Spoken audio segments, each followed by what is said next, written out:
Yankees offseason is complete and spring training is just a couple days away.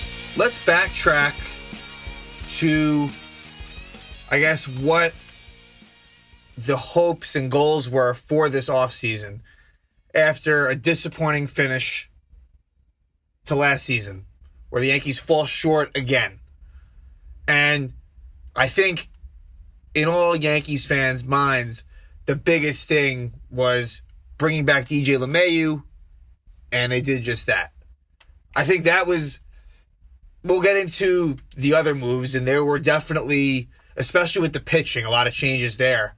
But the offense is basically the same, and LeMahieu needed to come back, and he did. 6-year contract, which is a little bit lengthy, but only $90 million overall, so $15 million per year, which is really a bargain, and not much more than he was making when they signed him to the initial bargain contract just a few off seasons ago. So LeMahieu is back and will be here for a while, and he has been arguably over the last 2 years the MVP of the American League. The guy finished top 5 both years as a Yankee. I'm sure over time, just like anyone else, he will regress.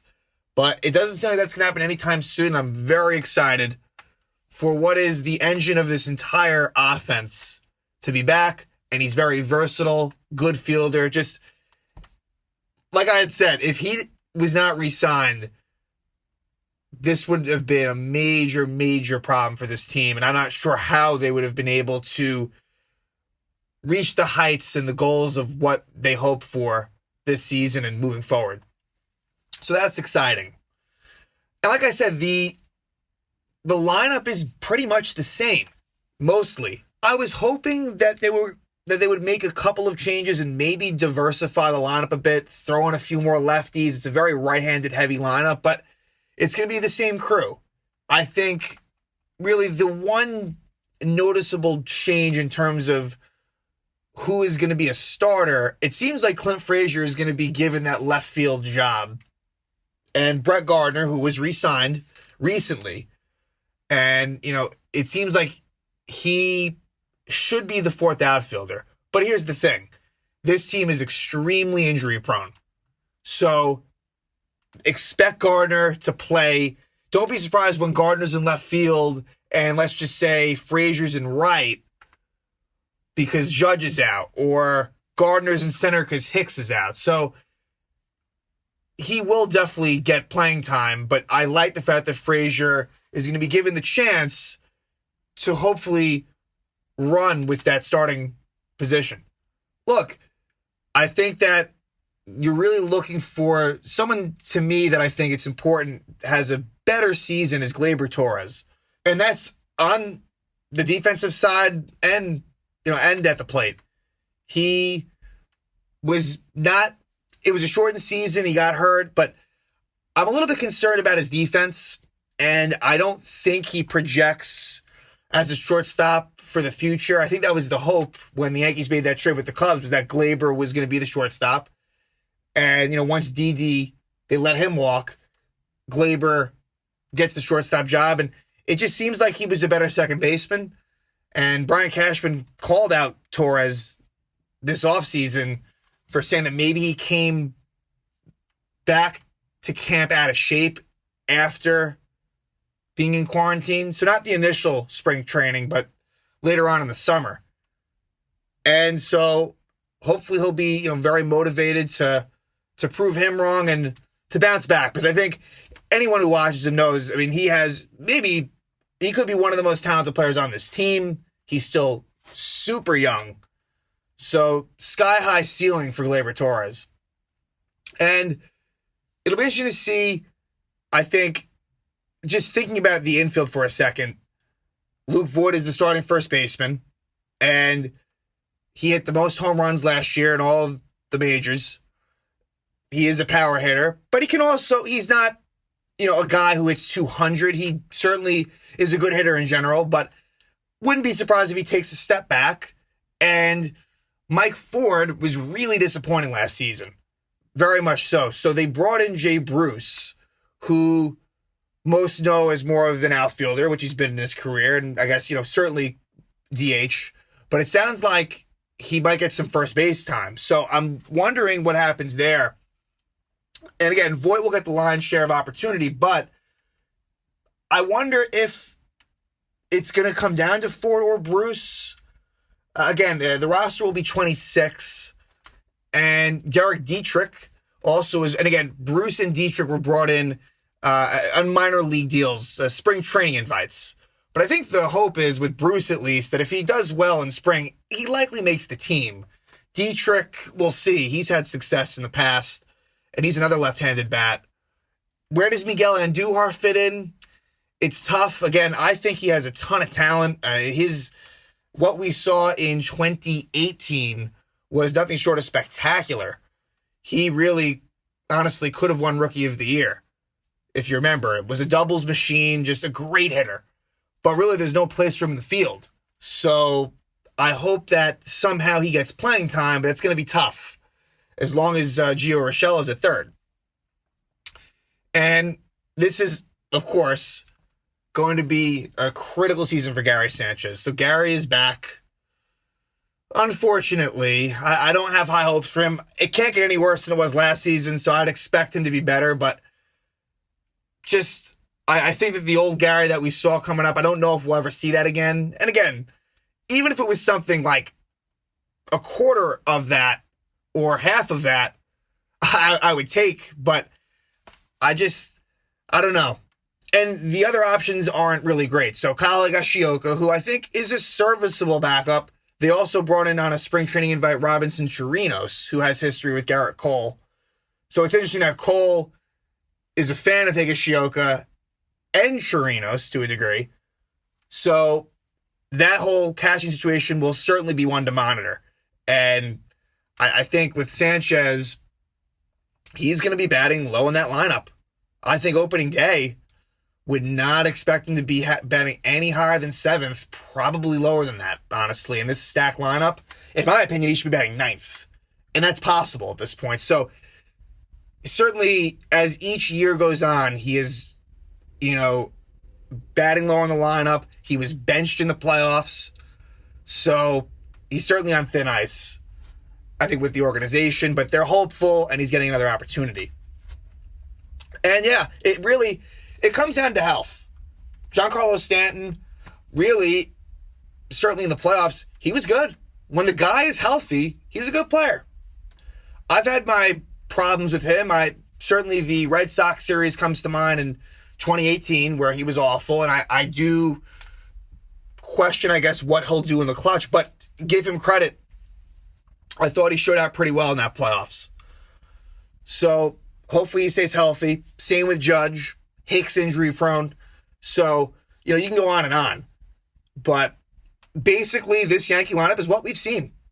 And I don't love, you can't have an all-star every position. I don't advocate for that. But I think that, Tyler Wade and Tyler Estrada as the backup infielders, it's a problem. I was hoping they'd go in a bit of a different direction. And this is kind of probably not preferred by the fans. But what I was kind of hoping for would be a situation where you basically trade Voit, move LeMahieu to first, move Torres to second, and find a shortstop.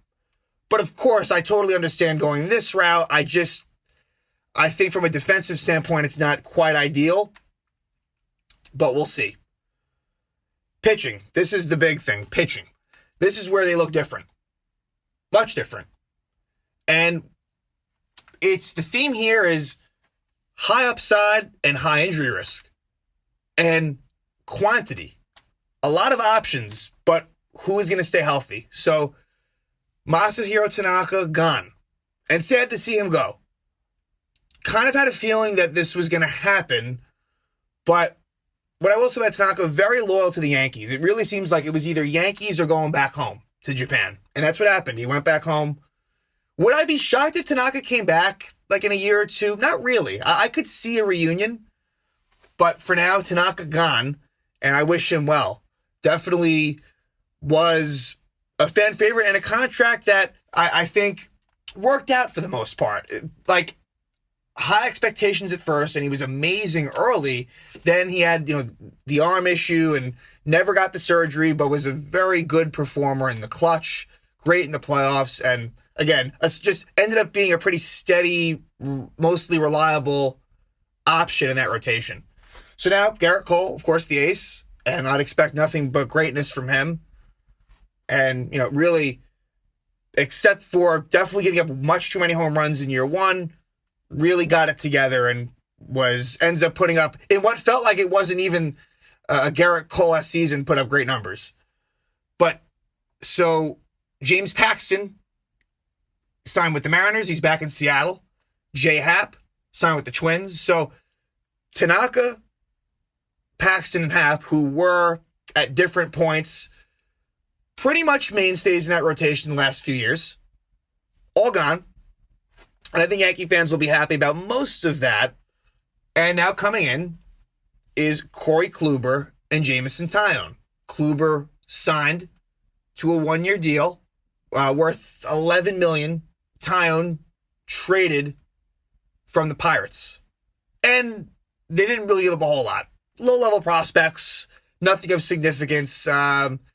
Miguel Yahuwah, who got some time, was probably the main piece, who looked decent in a few outings last year for the Yankees. But Kluber and Taillon kind of slot in now as your 2-3. Either one. They are sort of front end to middle of the rotation guys for now. To be honest with you, it wouldn't surprise me if one of them just at some point goes down long term. But I hope that at least one of them can stay healthy and can be a really contributing factor to this team. Both pitchers have not done a whole lot at all the last few seasons. I mean, Kluber pitched 1 inning last year, and the year before that really pitched maybe, I want to say at most 10 starts, probably less. So, but when Corey Kluber was healthy, last time we saw him healthy, he was dominant, but he's older now. So it's tough to say what you're going to see from him. But the one thing I'll say was it was never it was really a health issue with him. So we'll see if age and just rustiness, and we'll see if that catches up with him. But, he's been in the American League, so he has pitched in high-pressure situations. So we'll see what he does. And then Taillon, who's good buddies with Garrett Cole from their days with the Pirates, is an interesting pickup. And this is a guy who was pretty much Pittsburgh's ace once Cole left.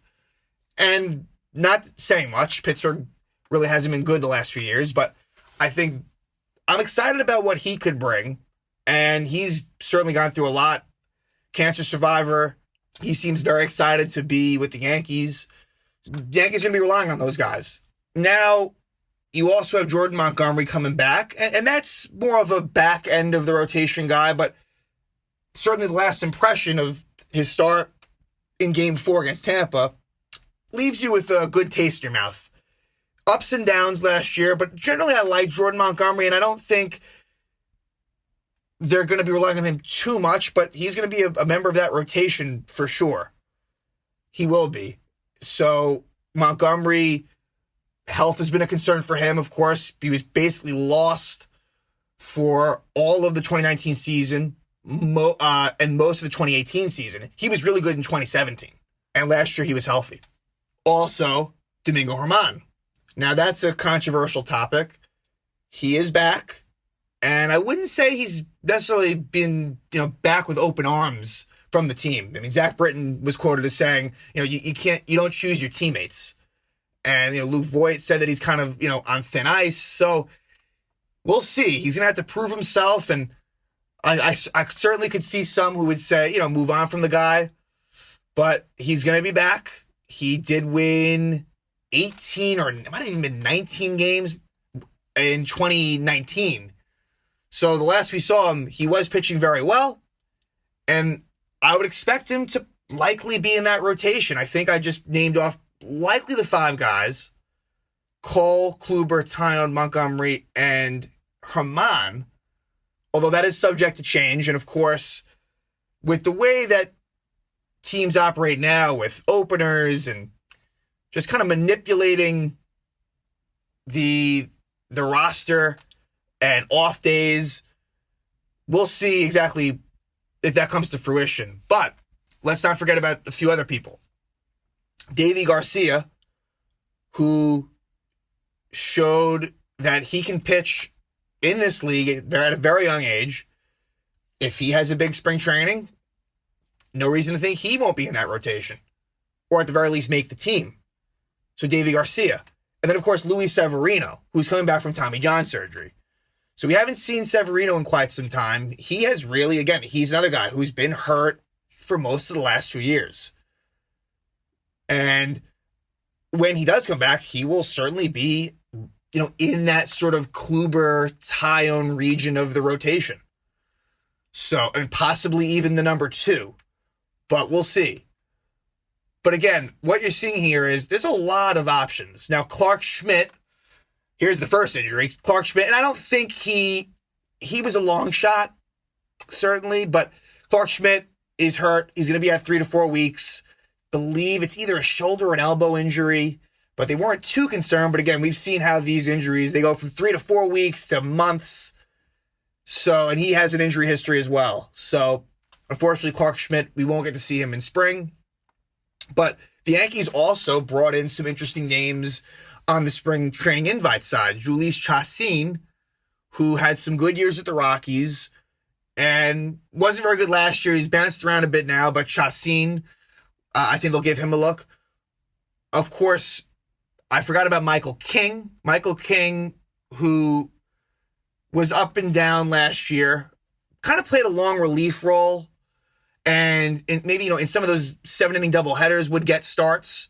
He is actually starting the first spring training game on Sunday. So we'll see what he looks like right away. So I think, King could certainly make this roster. And Yankees also brought in Asher Rojowski, who is familiar in the American League East, pitched for the Orioles, and had some really good starts a couple years ago. We'll see what he does. And the Yankees are bringing back a couple familiar faces. So Adam Warren, and we'll segue into the bullpen. Adam Warren, who has been on and off the Yankees, it feels like a million times. But he is back. And again, coming off surgery, we'll see if he makes this team. I'm sure he'll be given every opportunity, but there's a lot of competition. Also, other spring training invites, Nestor Cortez and Nick Goody. Cortez more recently with the Yankees, lefty. He was effective when they were doing the openers where they'd go like in 2019 with Chad Green 1 inning, Cortez a few innings, then they go with like David Hale. And then eventually he really became ineffective. Cortez was exposed eventually. I believe he was in the Mariners last year, but he's back with the Yankees. Nick Goody, who spent time with Texas last year, had been on Cleveland before that. He's back. They also brought in Kyle Beraclaw, who had a couple of really good years at the Marlins. Very impressive. Has really good stuff. So definitely thought that there were some interesting names there that I'll be keeping my eye on in these games. But the bullpen, which really, I think, became overrated. This vaunted Yankee bullpen wasn't so reliable. It wasn't. And I still have some concerns. So Chapman is the closer, and he's had some rough moments. He would certainly be considered one of the best closers in the league. He is. But he's given up, obviously, crushing home runs in his career and really the last 2 years for the Yankees. So it's hard not to think about that. When that time comes, what is he going to do? Zach Britton returns, and Britton's a guy who has major closing experience. So I always wonder, if Chapman were to struggle, certainly Britton could fit right in there.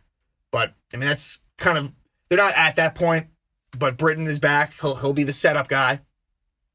Chad Green, I guess, would be number 3. Somewhat of a jack-of-all-trades type of guy who can give you length, but I think his role now more so is like in the 7th inning, more so. And I guess if he needed to give, if you need 2 innings, he could give it to you, but he used to be, he was a starter originally, and now, more of a late inning guy at this point. And the Yankees traded Adam Ottavino to the Red Sox, and this was basically just a salary dump.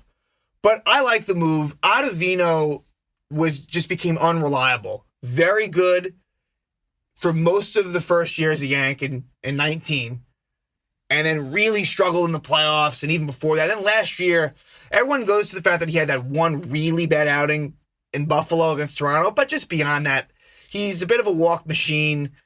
He just couldn't really be trusted and was not worth the money that he was being paid. So I'm glad that they traded him to Boston, who, really isn't a team that is in major contention right now. So they bring in Darren O'Day, in effect, to replace Ottavino, who's given the Yankees fits over the years. I can remember when he was on Baltimore, he's tough on righties. He really is. So a cheaper option than Ottavino. Probably doesn't have as much, not as nasty as Ottavino, but I think a little more reliable. Both of them are certainly not young. Ottavino's about 35. I think O'Day might be close to 37, 38. So O'Day is definitely going to be an important piece. And then the Yankees also brought back Justin Wilson, lefty, who had been on the Mets the last couple of seasons and had a great 2015 year with the Yankees. I think that it's just good for versatility reasons. Obviously, you have Britton and Chapman as lefties towards the end of the game, but this is someone in Justin Wilson who has strikeout stuff. Walks are a problem with Wilson. I could see that being not great, but again, pecking order-wise, he's kind of like anywhere from 4th to 6th. And a very quality arm and very much needed. So you have all those guys, and like I said, a few of those guys that could maybe emerge from the minor league contract guys. Not to mention there's Jonathan Loaizaga, who's had his moments. There's Luis Sessa. There's Nick Nelson. I think that the pitching depth overall has improved, and that was a problem. That is, I think, to me, LeMahieu is the biggest thing, for sure. The fact that he's back at a reasonable deal is the biggest thing for this team.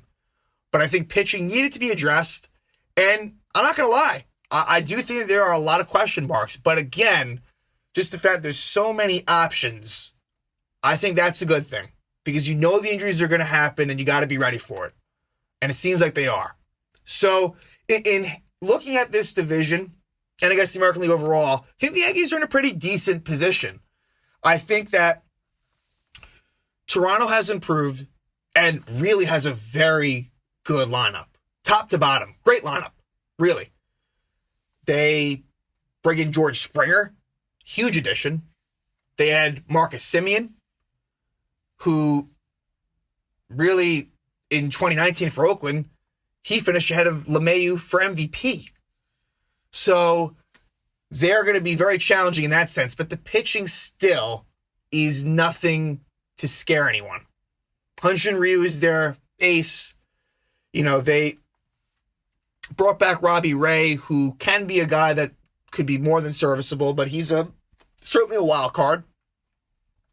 And they have Nate Pearson, who's a young pitcher, who they're hoping that he can develop and become a upper echelon starter in this league. So the Blue Jays, I think that they will be a team to watch. Tampa took a step back. They lose Blake Snell. They trade him to the Padres, which was interesting. In which the game they're eliminated, Cash pulls him and then he's gone. I mean, I'm sure he didn't like that, and maybe if that didn't happen, he still gets traded, but it was interesting that I don't think Snell loved it, and he's gone. And Charlie Morton, also no longer a Tampa Bay Ray. Those are big, big losses, but I respect the heck out of Tampa. They are a very well-coached team on front office, manager-wise, even though Cash, again, one of the most horrific decisions you'll ever see, but they do a lot of good things. And I think Tampa and Toronto are going to be the biggest competition for the Yanks. If I had to give you an order, I think Yankees 1, Tampa 2 still. I really respect Tampa. And then Toronto 3. And then Boston, the offense is there. The pitching is really bad. Really, really bad. I mean, it'll be better than last year just because it can't get any worse. They brought a few arms in, but, Boston, I think, is a team that probably finishes a little bit below 500. Then Baltimore should finish last in this division and, should be, while I did see improvements last year, I think people are making fun of Baltimore a little bit too much. Look, they're not going to have a good record, but I think Baltimore, they could sneak up on you. They definitely can. There are worse teams than them in this league. But I think the Yankees, you look at it on paper at least, they should win this division. They absolutely should. It's an average division to me. There are some better, there are some worse. But really, overall, the American League is really where I find the weakness. American League is not so good, whereas for a while, the American League was definitely the better league. No question about it. But I think that the second best team might be the Chicago White Sox, who have a lot of talent, but also a bit inexperienced. They lost last year in the best of 3 to Oakland. And again, this is a team that really hadn't made the playoffs in quite some time. They bring Tony La Russa in, and either that could work amazingly well or that could blow up in their face. It's an interesting decision to bring La Russa back into the fold. But that's a team to look out for in the American League, without a doubt. And yeah, look, the Twins are a good team, but the Yankees own the Twins, and the Twins just choke in the playoffs every time. And then in the AL West, Houston's still going to be decent. They're not going to be as good as they were, but I still view them as a playoff caliber team, even after losing Springer, and the pitching's kind of in shambles. But again, I respect Houston. I mean, I don't respect Houston for what they did with everything, but I have to say that they are one of the better teams in the league. So really, it's the National League where, when I look at the Yankees as a whole, I think the Dodgers are better than them. And then I think it's close between the Yanks and the Padres. The interesting thing is that the Padres are going to play the Dodgers, almost 20 games. But the Padres are very loaded. So I think the Yankees are about a top 3 team. And there's a lot of other good teams as well. But I think there's no reason for the Yankees to not come out of the American League this time. At the bare minimum, they have to. They have to. And look, and if you lose to the Dodgers, let's just say, as disappointing as that would be, you can't totally destroy them for that. You just can't. I think this certainly is a World Series caliber roster, but look, it's been sort of the same message for the last few years now. They got to get over the hump. And I just think the good thing here is that the competition just isn't as good. Plus, I think the Yankees still, at worst, are as good as they were last year, and probably a little bit better. I think that they're a little bit better than they were last year. I think the pitching depth is better. And I think that certain players really had some horrific years and shouldn't be as bad as they were. So very excited to see how this all unfolds, and wanted to talk about what they did in the offseason. And I was waiting, and now I think that they're completely finished. And will be a lot of interesting spring training games where we're going to see what some of the young kids can do. And there's a lot of close competition for who makes this roster. So thinking that I will have a regular season preview once that roster is finalized and we're ready to go for April regular season baseball home opener against the Blue Jays. Very excited for that, and I'll talk to you guys then.